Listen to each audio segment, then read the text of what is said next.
बाबा का आशीर्वाद SPM channel पर आपका स्वागत है। आज आपको बहुत ही सुंदर आकृति दिखा रहे हैं। जैसे इस आकृति को चारों तरफ से देखेंगे तो आपको गणेश जी के भी दर्शन होंगे, 3 पंखुड़ियाँ भी दिखाई देंगी, चंद्र भी दिखाई देगा। यह जो आकृति है प्रथम चक्र को जागृत करने का संकेत देती है। आपको मैंने पहले भी बहुत सारी वीडियो दिखाई हैं जो प्रथम चक्र से संबंधित होती हैं। यह चक्र बहुत ही महत्वपूर्ण होता है और ज्ञान देता है और गणेश जी इसके देवता माने जाते हैं। इस चक्र में लोगों को अनुभव सबसे ज़्यादा होते हैं। जो ये कहते हैं ना जी अभी हमारे अनुभव शुरू थे अभी बंद हो गए हैं, तो अलग अलग चक्रों पे अलग अलग अनुभव होते हैं। हम सोचते हैं कि आज जो अनुभव हो रहे हैं वो हमें लगातार होते रहें, ऐसा नहीं होता है। हमारे अनुभव बदलते हैं जैसे हमारी अवस्थाएं बदलती हैं। कभी हम बच्चे रहे हैं, जवान हुए हैं, बूढ़े हुए हैं, ऐसे ही हमारी कुछ अवस्थाएं चक्रों पर डिपेंड करती हैं। जैसे जैसे हम आगे बढ़ते हैं वैसे वैसे हमारे जो अनुभव हैं वो बदल जाते हैं। कुछ चीज़ें हमारी बिल्कुल अलग सी हो जाती हैं। जैसे कई लोगों को तो ये वहम हो जाता है कि मुझे अब कोई भी अनुभव नहीं हो रहा है, किसी ने मेरी शक्ति बांध दी है। ऐसा नहीं है। अब आपको जो अनुभव हो रहे हैं वो थोड़े से हटकर हैं, वो अलग हैं। आप सिर्फ उन्हीं अनुभवों को चाहते हैं। जैसे एक प्रेमी व्यक्ति होता है जो सिर्फ अपनी प्रेमिका का चेहरा ही देखना पसंद करता है, पर ऐसे ही हम जब साधना में होते हैं ना, जो शुरू के अनुभव होते हैं, क्योंकि इसमें अनुभव बड़े तेज होते हैं।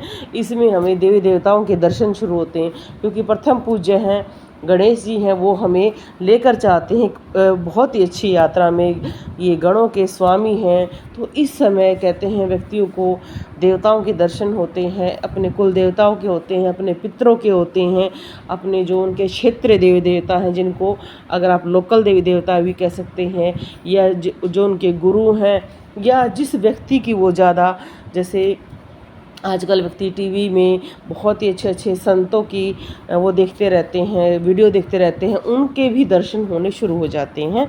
और कई व्यक्ति तो ये कहते हैं, जो हनुमान जी की भक्ति करते हैं, जी हमें नीम करौली बाबा के दर्शन बहुत होते हैं, हमें गणेशपुरी जी की होते हैं। गणेशपुरी जी मेहंदीपुर वाला जी के महंत रह चुके हैं।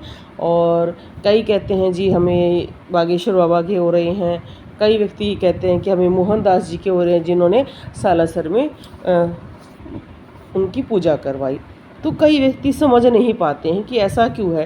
भाई एक यात्रा है आपकी, और उस यात्रा में जो चीज़ें शायद आपने देखी हैं उन्हीं से संबंधित आपको दिखाना शुरू करते हैं, ताकि आप अपनी यात्रा को समझ पाएँ। ये एक ऐसी चीज़ है जो व्यक्ति शुरू करता है तब वो समझ पाता है। जैसे अगर कई व्यक्ति हैं हमसे पूछा निकलवाने के लिए फ़ोन करते हैं, तो कई व्यक्ति बहुत दूर से बात करते हैं। कोई बंगाल से फ़ोन करता है, कोई कलकत्ता से करता है, कोई नेपाल से करता है। कई बार हम उनकी बातें समझ ही नहीं पाते हैं। 4-4 बार हम बात करते हैं, मुझे कुछ समझ में नहीं आता है, उनको कुछ समझ में नहीं आता है, क्योंकि भाई हम हरियाणा से हैं और हरियाणा में हरियाणवी, हिंदी और कुछ इंग्लिश जैसे हमें पढ़ाई जाती है सिलेबस में, यही हमें आता है। जिसकी वजह से कई बार तो जो बिहार से भी फ़ोन करते हैं, यूपी से भी करते हैं, मैं उनकी लैंग्वेज नहीं समझ पाती हूँ। तो वो ये कहते हैं कि हमें कोई घोड़े वाला बाबा दिखाई दे रहा है, हमें जो माता दिखती है वो मुर्गे पे दिखाई देती है, वही वो उनकी लोकल देवी है। ये चीज़ें मैंने अपने अनुभव से देखी हैं कि आपके कुछ अनुभव अलग क्यों हैं, क्योंकि वो क्षेत्र के अनुभव हैं। जैसे पहाड़ी है, उत्तराखंड के लोग हैं, उनको उनके गोलू देवता, उनकी जो हिडम्बा माता है, जो भी अलग अलग देवियां हैं, डोली दिखना, माता की सवारियां दिखना, वहाँ पर बहुत ही रिस्पेक्ट की जाती हैं चीज़ों को, और बहुत ही प्यार से पूजा जाता है। और कई स्थानों पर उन्हें ढोंग का नाम दे दिया जाता है। भाई देखो, जैसे हर व्यक्ति होते हैं, अगर आप कोई सामान लेने जाते हैं, कोई दुकानदार है, तो वो दुकानदार ईमानदार भी हो सकता है और वो बेकार भी हो सकता है। वो आपको बुरी चीज़ भी दे सकता है, अच्छी चीज़ भी दे सकता है।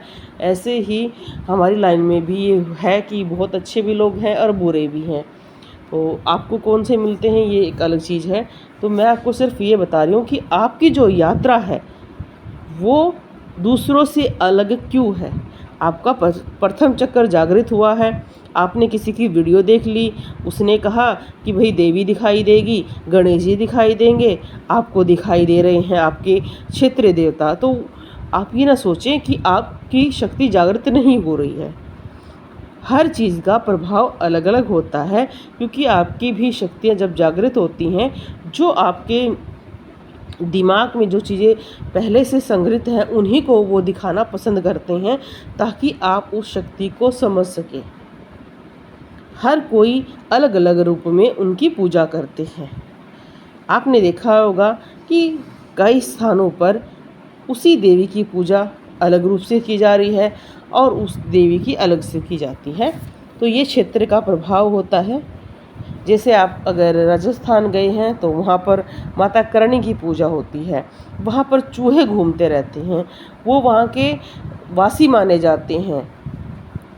तो वहाँ पर कहा जाता है कि कभी भी श्राद्ध निकालने की आवश्यकता नहीं है, पर अगर आप रहते हैं राजस्थान के उस क्षेत्र में जहाँ पर माता करणी की पूजा नहीं होती है, तो वहाँ के लोग श्राद्ध निकालते हैं।